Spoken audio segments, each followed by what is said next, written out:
If you want to check out how I make money online every single month and how you can too, click the first link in the description. Now let's get to this video. Welcome to Team Go Mode. It's your man Earl, Batman Stringer. Now in this video, I'm gonna share with you one of the best ways to do YouTube affiliate marketing in under 90 seconds.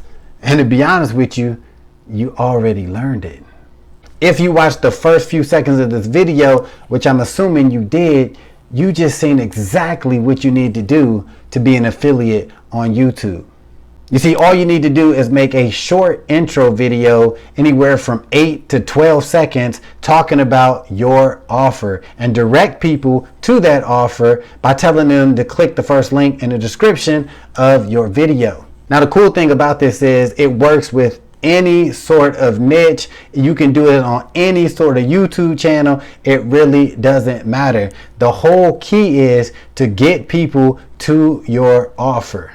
I personally like putting my promo at the beginning of my videos because, a lot of people, they don't be finishing the whole video.